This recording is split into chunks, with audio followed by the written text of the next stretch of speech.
Welcome to another Gentleman's Briefly on the League of Melanated Gentlemen podcast. These are the shorter form episodes that we do.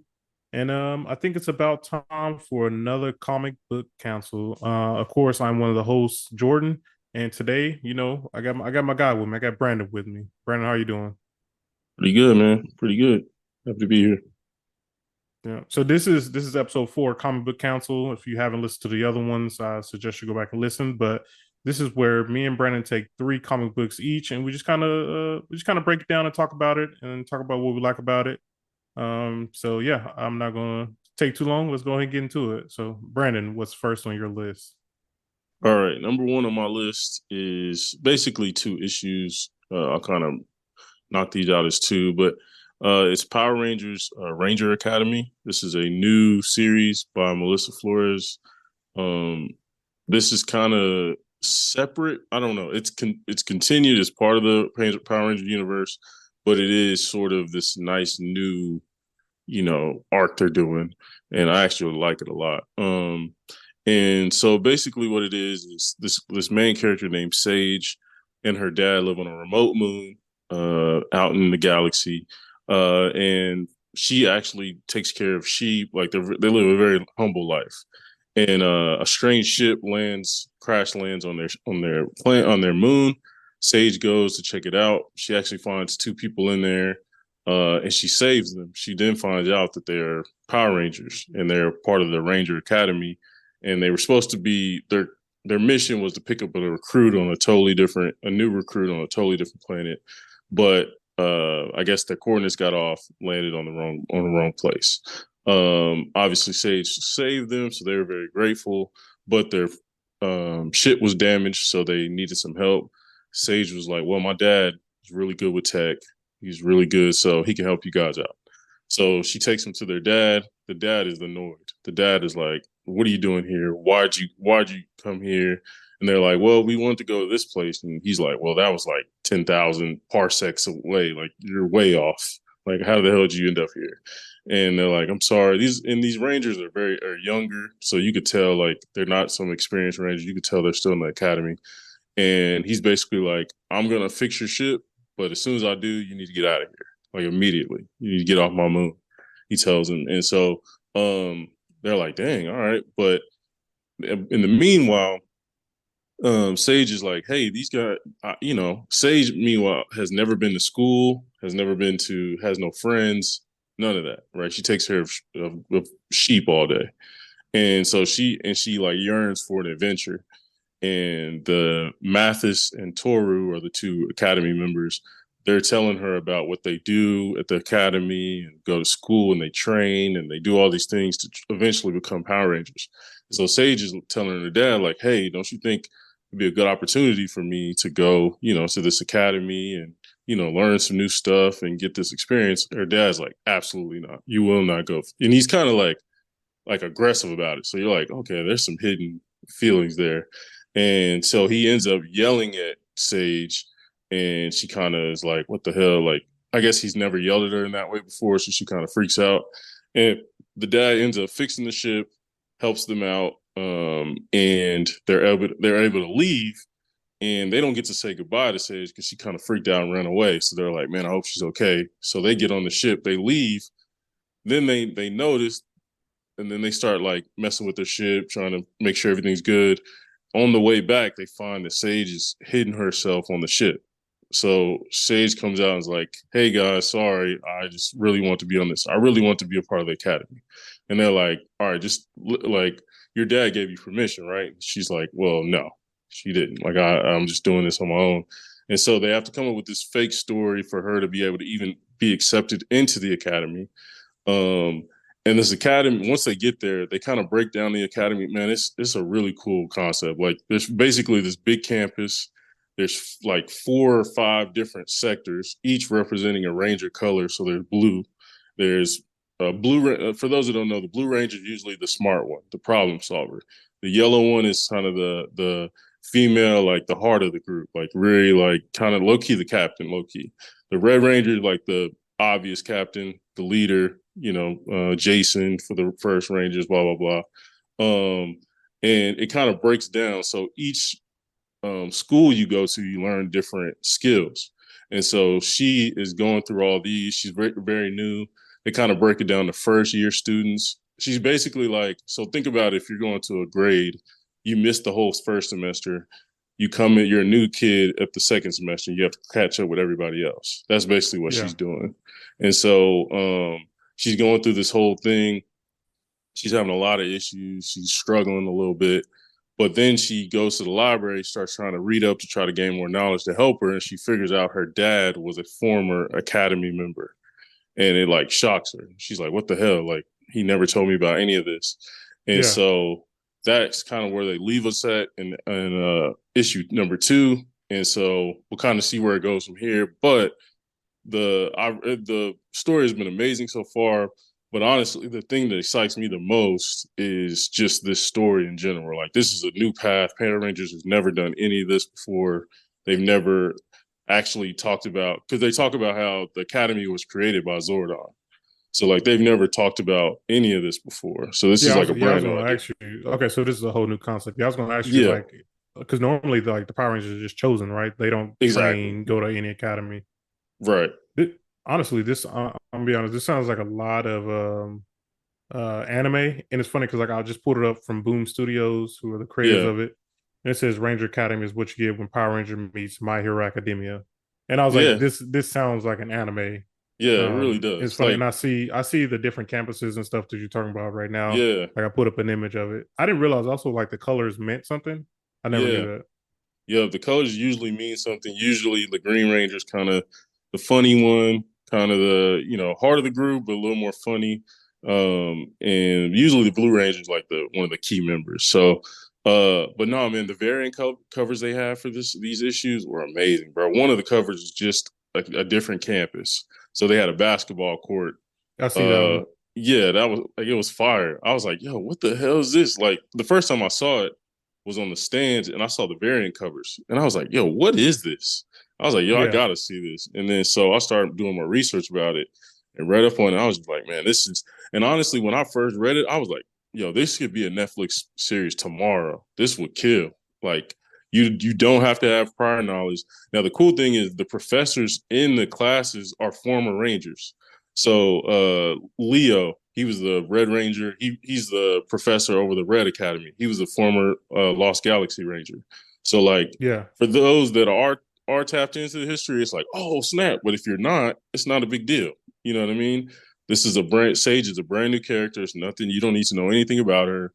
So like, to me, this is something that if they execute this right, this could easily be an animated series for Netflix. Like, it would kill on Netflix, honestly. I definitely agree. And like looking at the art, it looked like it would definitely work as like an animated series. Yeah, that's what it honestly reminded me of. Like, reading it, the dialogue, it was really funny, low key. Like, I laughed a few times. So like, this is just, I think I'm just excited because it's like, oh man, like, the comics have always been killing, but it was kind of more in the regular vein. This is more of like you said, like a logical, oh, okay, this is how you got your powers. You weren't just chosen.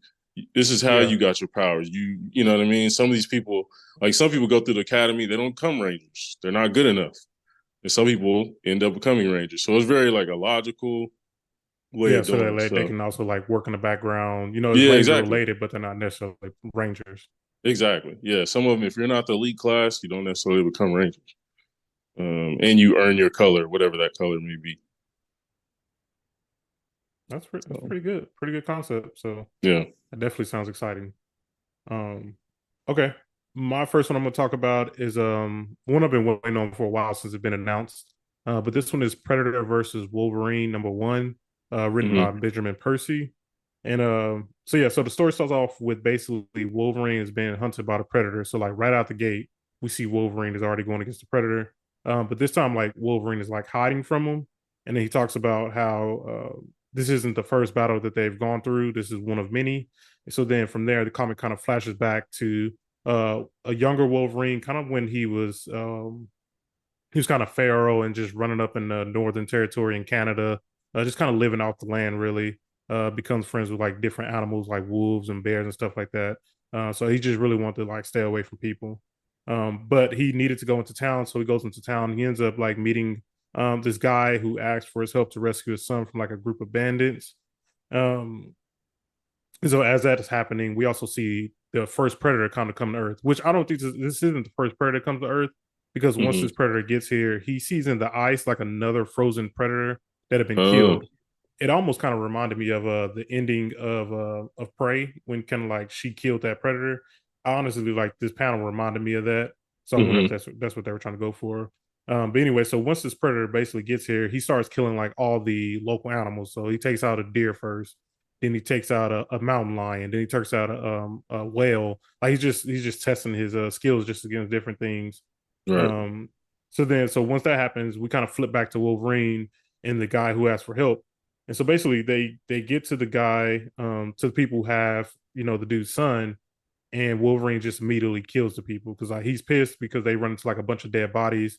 And it's like, why are these people doing all this killing? So Wolverine kills them. So after Wolverine kills all of them, the guy who is helping immediately shoots Wolverine in the back and says, thank you for taking out, these guys. These were really my gang, and they kind of turned their back on me. They took the money, so now I killed them. I'm taking their money. And so as Wolverine's finding that out, um, we see the Predator. Actually, so the Predator has been following Wolverine and this guy the whole time, but he's kind of been invisible. So the Mm-hmm. Predator basically kills this dude, shoots him in the head, his head explodes, and Predator and Wolverine basically get into their first fight. So with the fight goes, Predator, he almost has the upper hand a little bit. Wolverine's also fighting back pretty well, and at this time, Wolverine also has his bone claws. So this is like before Wolverine has his metal claws. Gotcha. Gotcha. So the Predator basically cuts one of his claws in half, one of Wolverine's claws in half, while Wolverine basically gets like a really good stab in on him. And Mm-hmm. so Wolverine talks about how he has to retreat. He says like sometimes, like, when you're a good fighter, when to retreat, but you're not necessarily running. You're just trying to get better ground. And so like while he's running, they're both kind of healing. And then Wolverine kind of lures the Predator into this cave where he's been staying, and inside the cave there's a giant bear. So the bear basically comes out, attacks the Predator, and then from there it looks like the Predator gets dragged into the cave. Wolverine thinks that's it, so he thinks, Mm-hmm. well, that's done. He's like, man, and to this point that was one of the strongest, random people like I fought. um, but then after that, we flash forward. So now we're to the point where Wolverine is in a team called Team X. So this is before the X-Men, and this is Right. kind of when Wolverine first gets his metal claws. And so he's running with this group. So he has Sabretooth in the group, he has Maverick, and then he has like two other random characters. So I didn't know who the two other one was. I don't really remember them from Team X. But anyway, so yeah, it's years in the future. So Wolverine they're on a mission in some jungle, and then they come across a body that was kind of slain in the same way that the Predator was killed. And so at this time, like, Wolverine also has had his memory, wiped a bunch of times by the Project X, not Project X. What is it called? Um. Um, not Jeez. Project How am I X. forgetting this? I know what Yeah, you're I don't talking know. about. Yeah, I don't know why I'm forgetting it. But yeah, he's basically had his mind wiped a bunch of times at this point. So when he sees the body like hanging upside down, completely skinned, blood everywhere, it immediately gets a memory of like, oh shit, like I know what's going on. So when that happens, we see a Predator shoot the net that you see in the movies, that Yeah. basically, like, once it hits him, it kind of like cuts him and kind of bleeds through him. Right.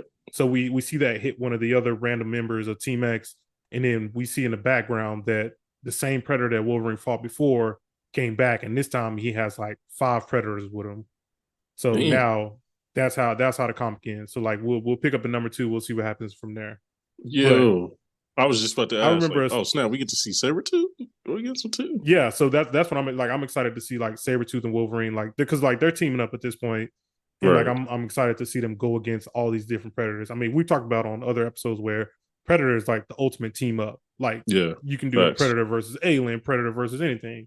And so Mm-hmm. like I was happy to see that this one actually goes, and I believe this one's going to be 7 issues over 7 months. And so I think they're up to like number 3 right now. Gotcha. So yeah, I'm playing kind of catch up with that one. But I was like, the art is real nice in this one, and I know it's going to be a banging battle, especially since Wolverine kind of has his metal claws now, and like the Predator has his Predator things, and Right. like all throughout the series, like we keep seeing Predator like invisible, like using his thermal vision. Like he's been hunting Wolverine for a while. And like at Gotcha. the beginning, we see it looks like it was like almost a final battle because Wolverine was like tired and you could see his body was beat up. Like he half his Hmm. body, like body parts were missing. It's like he was going through it with Predator. Um, so that's why it looked like he was kind of running in the beginning. But I'm super excited to kind of continue this series. And also I like Benjamin Percy. Benjamin Percy, he's a kind of a good writer. He also Hmm. did like a couple of the Marvel podcasts. Like he wrote, Okay. I think it was like Wolverine: The Longest Night or something like that. So he's a really great writer. So, so, So does he yeah, usually that's write on mine. X-Men stuff? Yeah, he's wrote Wolverine I think 3 times now. Okay. I don't know what else like major he's written, but like he's a really good writer. Gotcha. So yeah, I'm excited for him though. Okay. Yeah. I'm gonna need you to let me know how that battle goes. Um, Yeah, I think he wrote. Okay, so I just put him up real fast. He wrote Ghost Rider. He's writing the Ghost Rider came out in 2022. He's written a lot of Wolverine at this point. mhm. He wrote some Green Arrow Volume 1 for 2017. He wrote some Teen Titans. So like he's been around. He's been around for the while. Gotcha. Okay. Um, my other issue I read. So obviously I read two for Power Rangers Academy, and this one I was really excited for this one. This is Transformers #1 by Daniel Warren Johnson, one of the goat, one of my favorites. Honestly, like he's probably one of my favorite, if not my favorite artist. But now that he's making comic books, I've really loved his books. Power Bomb, I loved. I Yeah, heard his run with Wonder Woman. I think it's Earth something. I forgot what it was called, but I heard it was a really good run. I heard Murder Falcon is pretty funny. So I'm gonna have to check out those. But all right, and on this one, Transformers #1. It starts out with a kid named Spike, and he's basically in a bar. You can tell he's underage. He's basically just looking for his dad, and he sees the dad. His dad obviously has been drinking, and he asks the bartender like, "How long has my dad been in here?" And the guy's like, "Since noon." And so the guy's like, "Damn, like you have to snitch on me like that." But essentially, you could tell he's really going through it because he lost his son, and Spike lost his brother due to an accident, being an astronaut, and things of that nature. Um, and so Spike, they talk back and forth or whatever, and so Spike and his dad have a little conversation, and his dad goes off to work. Spike and his friend, I forgot the friend's name, but they end up going off to it seemed like a junkyard. I couldn't tell. yeah. It looked like like a junkyard, and they're messing around or whatever, and they fall into what looks to be a ship, right? A big ass ship, honestly. Um, and then they look and they see that, oh snap, like they see these big ass robots, and they're like, what is that? And then one of them wakes up. Did you ever catch the name of the one that woke up? It's Starscream. Oh, Oh is it no, that one? okay, so it wasn't Starscream. It was Jetfire. Sorry, Jetfire. Okay. Jetfire wakes up. He then turns on the Teletron 1, which Teletran. basically, yeah, Teletron 1, or Teletron, and it basically starts rebuilding Transformers, right? It just gives them an Earth form, he said. And, he pulls up coordinates and all these things. And it's cool because it's like during this whole time that I'm going to start telling the whole story, Transformers are starting to be rebuilt, right? But in this case, unfortunately, Decepticons are the ones first to be rebuilt. Starscream wakes up. This dude wakes up on one, just like, Bro. he like, all right, I'm just start murdering people. Like, I was like, Yeah, damn. put one through Uh, Bumblebee's head right away yeah, while just Bumblebee was still dead. just put a hot one right in his forehead. I'm like, damn. And then they get into it. Jetfire and Starscream get into it, and then Starscream's about to kill Jetfire, and then Optimus. Bro, this is how I know I love Daniel Warren Johnson. My man has so many wrestling references in here. It was so good, bro. Hit him with a cold lariat, Yeah, clothesline I saw to that. start. You saw that, and then I saw hit him that. with hit him with a German suplex, like I perfect saw that. I form, saw that too. That yeah, that's crazy. bro. Perfect form. I was like, yo, that is, bro. I was like, yeah, this is my guy. I knew that he was my guy. And like, yeah, my boy Optimus was basically putting him through the ropes. And and then more Decepticons are showing up. And then you know what I really liked about this? I thought Darren Warren Johnson did a great job of like sometimes it's hard to get the sound effects. You know what I'm saying? Like Yeah, incorporating those into a comic. Sometimes it's just kaboom, or you know, it's like, all right, bro, that didn't really help me. But yeah, with this, it like told a story. When they handed the gun back to Optimus Prime, it was like, two, and then you knew like the next page he gonna start dumping on some folks. You know what I mean? right. Like, and then the changing. Everybody knows the classic Transformer sound. He The did choo that choo really well. choo. Yeah, Yeah, exactly. He did that really well. Just all the stuff. It felt like I was watching Transformers on the big screen a little bit, just from the sound effects alone. Like I could hear them all in my head. And so yeah, essentially Optimus Prime, you know, he's fighting off these Decepticons. He sees the Spike and his friend. He's like, "What the hell are y'all doing here? Like, who are you? You know, what are you?" And yeah, he's like, "Okay, you are small, so of course I'm gonna try to protect you." Him and was it him and Jetfire still? yeah. They're It's trying to. yeah, and then Soundwave wakes up. That's right. Soundwave wakes up. They try to escape. They then transform, get out of there, and then Spike ends up taking them to a place that, you know, he's hung out for a while, but he knows it's a good little hideout. And they're hiding out there. He basically talks to them a little bit about what's going on. And then we cut back to the dad at his job. The Decepticons are trying to find some sort of natural The resource that inner they could use. the inner Yeah, John. Yeah, exactly. They're trying to find something they can turn into to Energon or find something that could replace Energon for the time being. And then you see who was that? it's Was that like start? yeah, his dad and a friend or something. Yeah, his dad and a friend. They're there. They hear an alert. They hear an alarm. They go outside. I couldn't tell if that was Starscream. Was it Starscream or Starscream. not? Yeah, Okay, it was Starscream, and he's tearing things down, obviously. And bro, homie ran out there, and he was like trying to get in his car. Tried to get his car. Starscream picked his ass up, bro. Squashed his ass like a butt. I was like, oh. I was like, yeah, oh shit. You saw the blood and everything. I was like, yeah. I said, damn. as you can tell, this was one that I also read. And I was also excited for. Yeah. Also on the last, I think it was the last episode we did. I went over the first actual issue into this universe, the new Energon universe called Yeah, Void yeah. Rivals. And That's so right. this is where when we saw that Jetfire first appeared there, that's Mm-hmm. where the Jetfire came from because they talked about in I the was beginning of the book. wondering. Yeah, they Okay, said yeah. that Jetfire kind of came from space, and so he Gotcha. came from there. So yeah, that's That's how the dope. two universes are going to start crossing over a lot more. That's Um, dope. Yeah, I really liked also when they were talking about when the Decepticons that already fought against Optimus, they're kind of like, hey man, how do we let him get away? Blah blah blah, and they're talking. And then one of them starts to mention Megatron. He's like, "Don't you say that man's name?" You know what I mean? yeah, that was You like, Starscream. You know, hey haters that don't say that name. yeah, don't say that name, bro. I'm the leader. Like, I'm the guy. Like, you report to me. You know, and that was really cool. And no, Daniel Warren Johnson, bro, he just killed it. Like, I kind of already expected it. I follow him on Instagram, so I see a lot of his sketches and all that stuff. It looked beautiful. I was just wondering like how the writing was going to be. I thought it was top tier. Like, I thought like he was like go like the classic Optimus Prime lines. You know what I mean? Yeah, Stuff he would say in the nah, movies.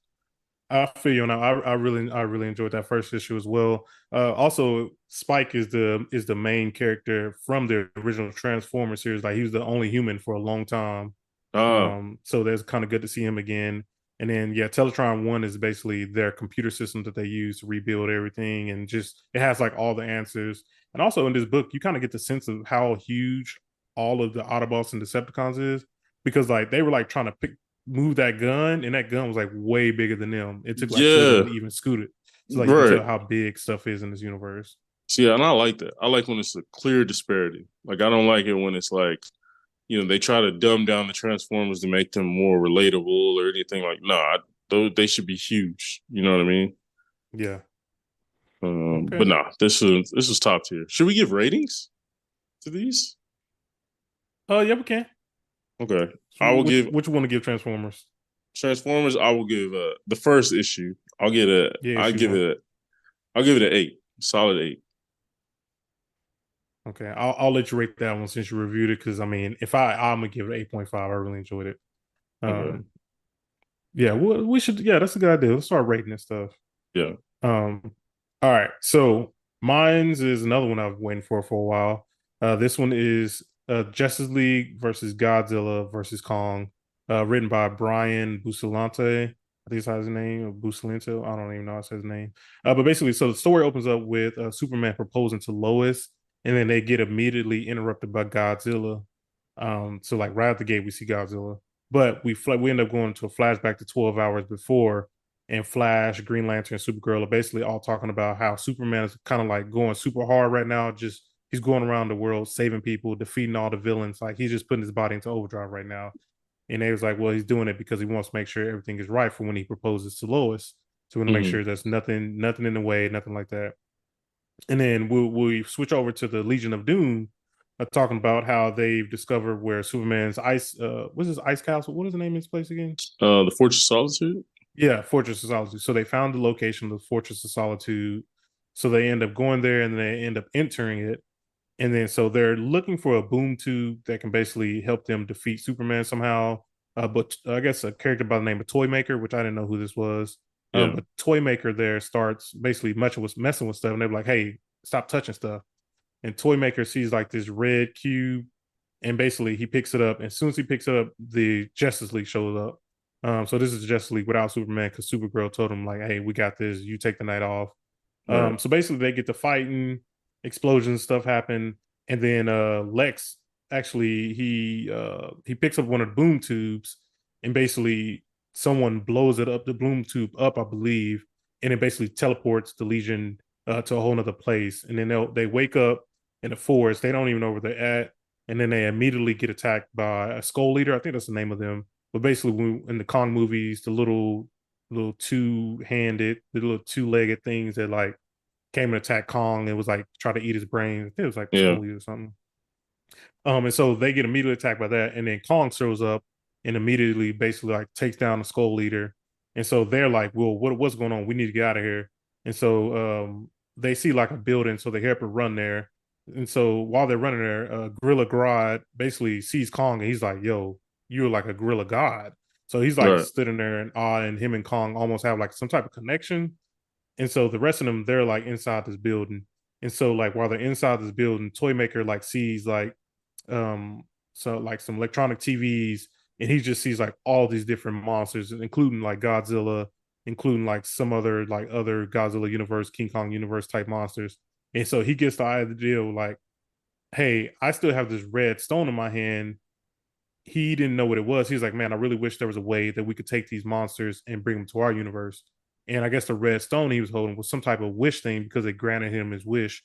And then basically on the last panel, um, we see Superman just proposed, and now he immediately sees Godzilla in the background. He's like, hey, I gotta go. So then the last panel we see is Godzilla standing there and Superman heading towards him. That's the panel So I saw. That one yeah, got me excited. Yeah, yeah, so that was the very last panel. I would definitely say like so this has me excited for what's going to happen.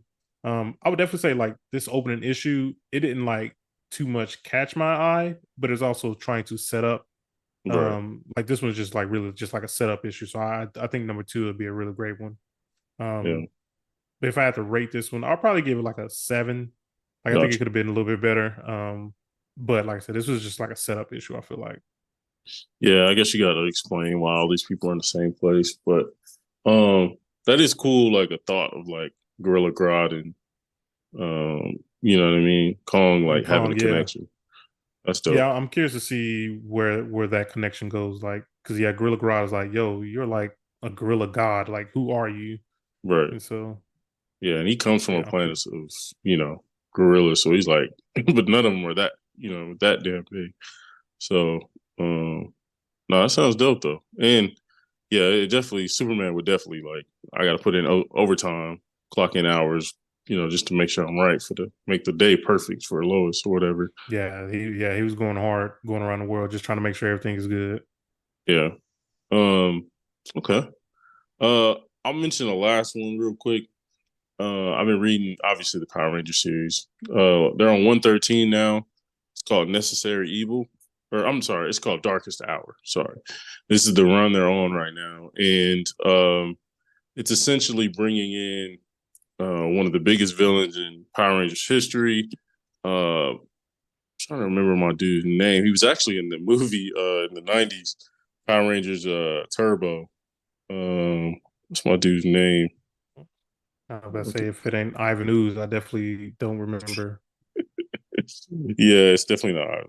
Actually, Ivan News has shown up in the comics before. Been actually kind of fired too. Of course, the dude's name. Oh, I think it's. Oh yeah, Dark Spectre. Yeah, so they're bringing Dark Spectre, and Dark Spectre is one of the biggest. So basically, if for those who don't know, like Rita, Repulsa, Lord Zed, Divatox, Goldar, all of them are scared of Dark Spectre. Dark Spectre is like the big boss. So all of them work for him essentially. That's why Power Rangers in Space is so great because you got to see all of them in a room and them like worshiping Dark Spectre. Um, so essentially, Dark Spectre is now back. He's used Rita Repulsa, Master Vile, all these people. It's really not Rita; it's her body taken over by Master Vile. But and he's taking it over, and he's kind of infected the Morphin Grid. His goal, like, so the Morphin Grid was kind of a nice way because they set it up to where Dark Spectre could never get in touch with it, could never interact with it. Like they kind of closed it off to him to where he could never touch it, get a hold of it. His whole goal was always to use the Morphin Grid because he understood how much power was in it. But they kind of sealed it off. Well, they had these master arcs, which were kind of like portal things they used. Those got broken. Those got, and so Dark Spectre got to use his magic to infect the Morphin Grid. And so if a Power Ranger was obviously regular, cool, whatever.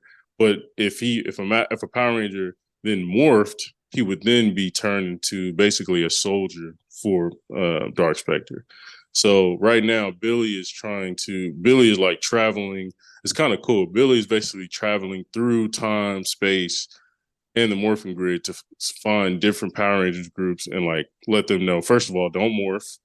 And secondly, we need to figure this out. And he's basically using his smart brains to come up with different ways to figure it out. So they're on 113 right now. I think 114 is coming out pretty soon.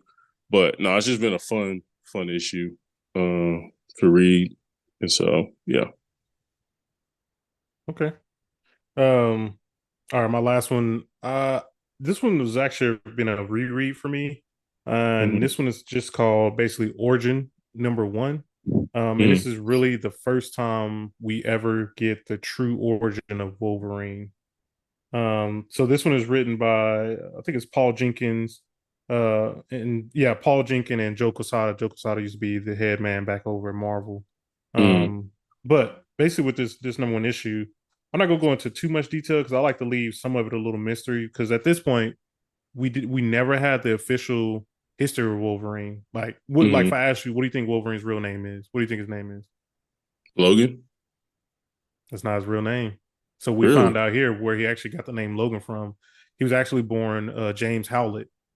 And Mm-hmm. so with this first issue, we kind of see a young woman named Rose. She's also the redhead. Mm-hmm. This story also tells where he got his infection in whatever the word. Infection?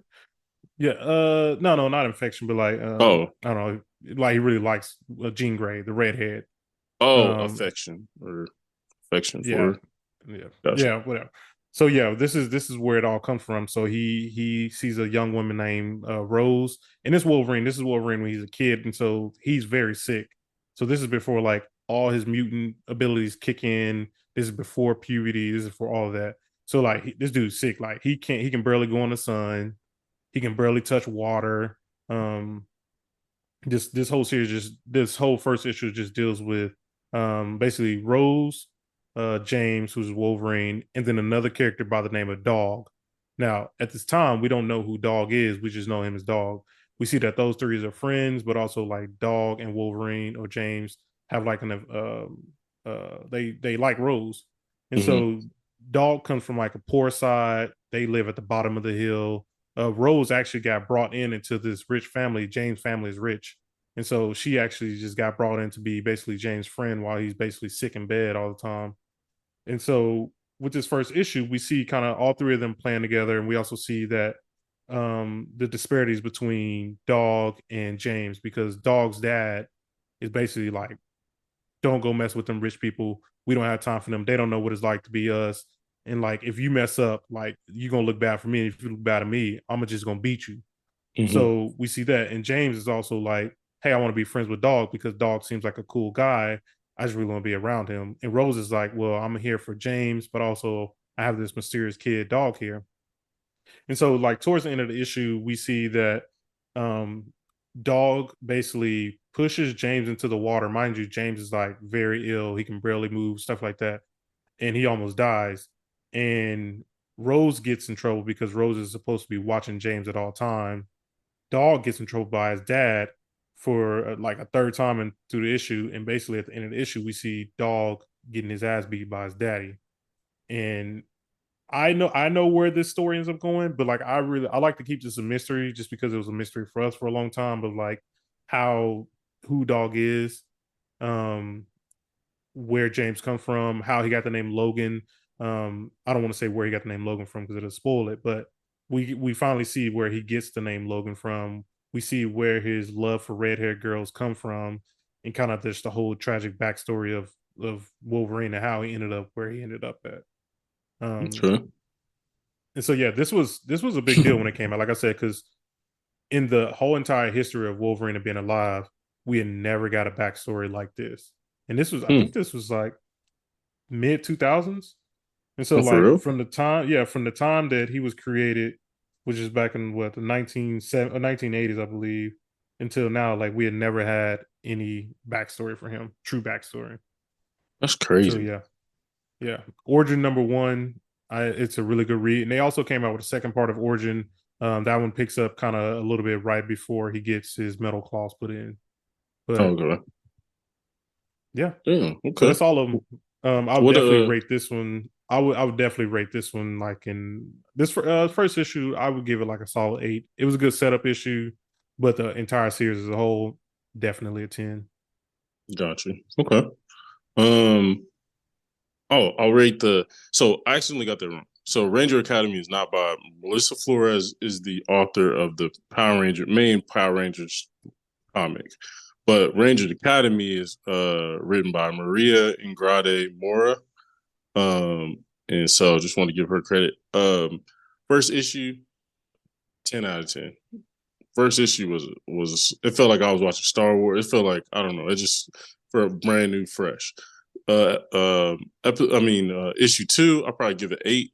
Wasn't as much going on, but again, the writing was top tier. Um the visuals was top tier. So yeah, I give it an 8. What about your first one? Predator versus Wolverine, I'm definitely giving that one 9. That was a Okay, great first issue. got you. Okay, So, okay. so you want to go over your quick three right quick? Yeah. So I have Rangers Academy, uh, issue 1 and 2, again by Maria and Garden Mora. Number 2 was Transformers number 1 by Daniel Warren Johnson. Number 3, Power Rangers, number 113 by Melissa Flores. Okay. And then I had Predator versus Wolverine number 1 by Benjamin Percy. I had Justice League versus Godzilla versus Kong number 1 by Brian Busalento. And then I had Origin number 1 by Paul Jenkins. So yeah, that's That's, that one. And if people definitely want to, get at us, let us know what comics you're reading. Hit us up on social media, the League of Melanated Gentlemen. That's where you can find us at on any of the social platforms. Yeah, that's it. We out. yeah.